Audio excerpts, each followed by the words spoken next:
ঈদ মোবারক সবাইকে। আসসালামু আলাইকুম। কেমন আছেন সবাই? আলহামদুলিল্লাহ আমিও ভালো। সবার ঈদ কেমন কাটছে অবশ্যই জানাবেন। তো আমার ঈদ আলহামদুলিল্লাহ ভালো কেটেছে।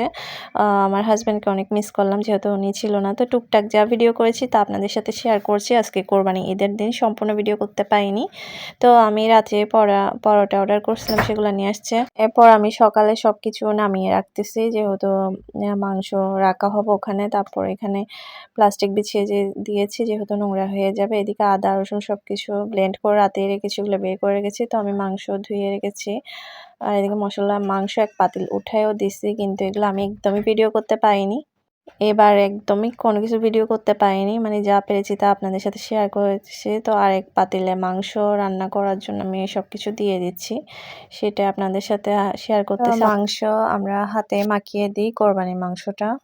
একে, একে আমি জিরা, ধনে, হলুদ, মরিচ, মসলা সবকিছু দিয়ে দিয়েছি। মাংস রান্নাটা হয় আমাদের কোরবানির মাংস রান্না হয় সরিষার তেল দিয়ে, খুবই মজা হয়। সরিষার তেল দিয়ে মেখে রান্না করলে কিন্তু অনেক মজা। তো এরপরে আমি চুলায় তুলে দিলাম মাংসটা।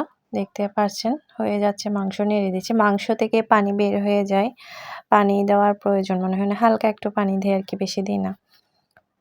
তো এই যে আমার মাংসটা হয়ে যাচ্ছে, নামিয়ে ফেলবো। এরপর আমি একটু পেঁয়াজ বেরেস্তা করে দিব সয়াবিন তেল দিয়ে। যেহেতু সরিষার তেল দিয়ে রান্না করেছি, লাস্টে একটু সয়াবিন তেলে পেঁয়াজ বেরেস্তা দিয়ে বাগার দিয়ে নামিয়ে ফেলবো। এই যে দেখেন আমার মাংস রান্নাটা হয়ে গেছে।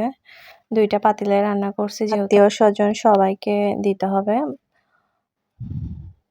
এই যে আমার মাংসটা রান্না হয়ে গেছে। তো এরপরে আমি বেড়ে নিচ্ছি খাওয়ার জন্য মাংসটা। ফাতেয়া দিয়েছি ১ম এ।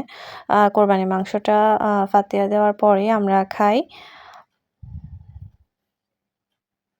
তা আমি সবার জন্য বেড়ে নিচ্ছি।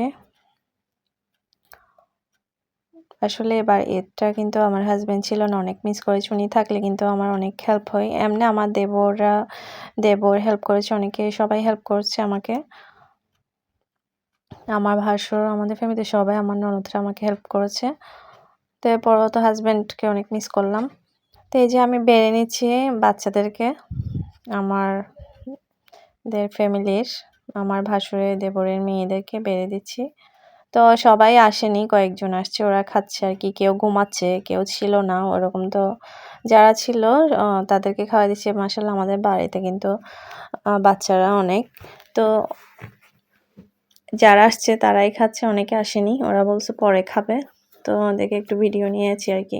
এরা সবাই মিলে কিন্তু গেমস খেলতেছে বাসায়। বলতেছে আগে খেয়ে নাও তারপর গেমস খেলবা। তো কোরবানির ঈদের দিন সবার বাসায়, বাসায় খাওয়া হয়। বাচ্চাদেরকে আরকি যে রান্না করে সে আগে ডেকে নেই। আমি রান্না করলে আমি ডেকে নিই আগে যার রান্না হয়। তা এর আগে কিন্তু ২ বাসায় রান্না হয়েছে, ওখানেও গিয়েছে। বাচ্চারা একটু, একটু করে খায় আরকি, সব তো খেতে পারে না। তো এই তো বাচ্চারা খুশি মানে আমি খুশি। আমার ভাসুরের ছেলে তাওয়াফ কিন্তু সালাম দিচ্ছে সবাইকে। আয়ন আছে, তাসিন আছে, সবাই আছে আলহামদুলিল্লাহ। তো আমার ব্লগটা কেমন হয়েছে অবশ্যই জানাবেন। আজকের মতো বিদায় নিচ্ছি। আল্লাহ হাফেজ। সবাই সুস্থ থাকবেন, ভালো থাকবেন। আল্লাহ হাফেজ। সবাইকে ঈদের দাওয়াত রইল।